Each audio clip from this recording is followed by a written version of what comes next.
Alright, so this is just a quick video on how to solve one-step equations. Almost sounds like a dance move, but that would be a two-step, and that's actually the next video. So let's stick with one-step equations.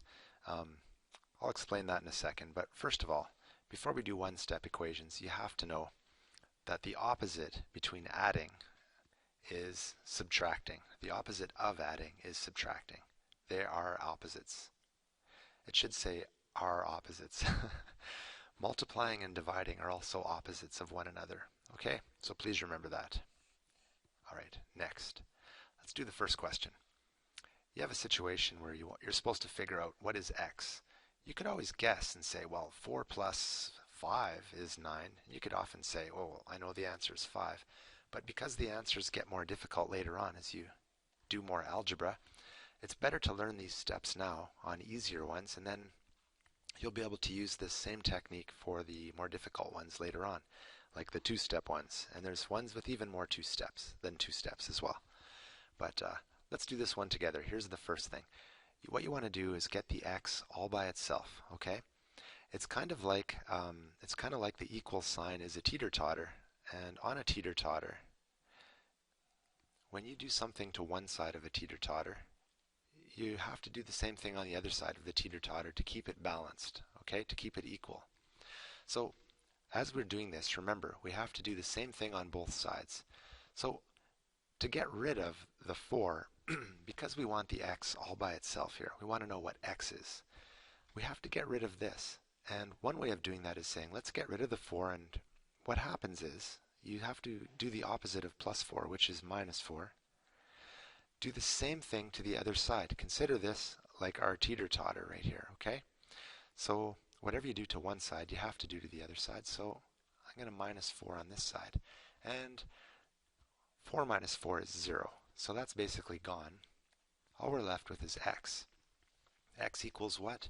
Well, 9 minus 4 is 5. Just like we knew, x is equal to 5, okay? That's not so bad, is it? Let's try another question. I'll throw that out of the way. Let's bring this one over here. Okay, we have a situation where we have negative 4 plus x is equal to 9. We need to get the x all by itself. That means we need to get rid of this negative 4 right here. The way to get rid of it is to do the opposite of what we see right here. Well, the opposite of negative 4 is plus 4. So all you do is put plus 4 here. Don't forget to do the same thing on the other side. And this part here cancels. You end up with x equals 9 plus 4, 13. X equals 13. You could check the answer if you wanted. You could say negative 4 plus 13, and that you'll get it 9 if you do that. But anyway, let's keep going here. Move this over. Bring out another one. Okay.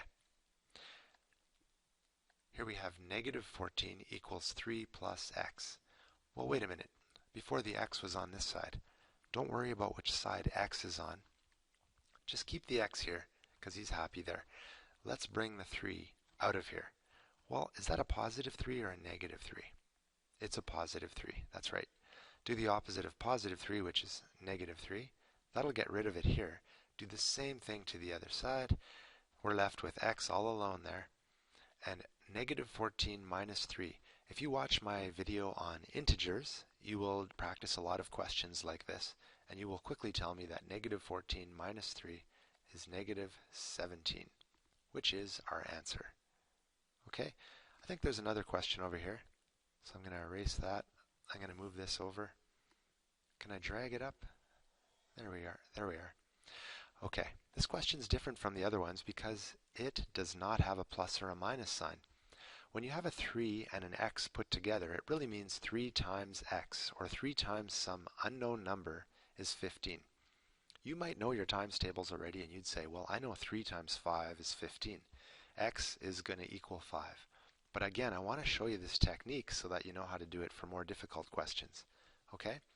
So the way to separate the 3 and the x, you can't go minus 3. The reason why, 3x and 3 are not like terms. They are unlike terms because this guy has an x and this guy doesn't. So we can't subtract 3. Okay? what we need to do is do the opposite of times. 3 times x. What's the opposite of times? Well, we said it before. The opposite of times is divide. So what you do is you divide by the 3, and 3 divided by 3 is 1, which leaves this x all by itself really, because 1x is really just x. So we don't even write the 1. You put an equal sign. Just like before, whatever you do to this side, you have to do to this side.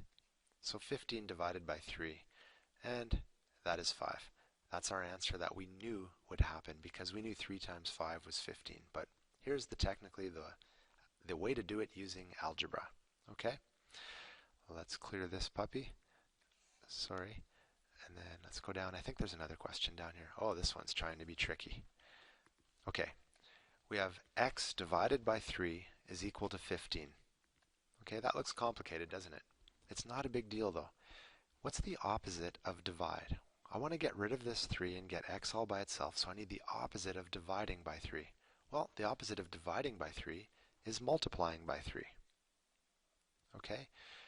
I'll put brackets, and you have to multiply this side by 3. Okay, when you multiply this by 3, really you have a 3 on top here. You have 3 times x is 3x, and then you have a 3 on the bottom. And what happens is 3 divided by 3 is just 1 again. So when you multiply something by 3 and you have a 3 in the denominator here, it cancels. You're going to end up with just x all by itself. And over here you have 15 times 3, which is 45. Okay? You could check this answer. You could actually go 45, where the x is, divide by 3. You will get 15. And you will have the answer.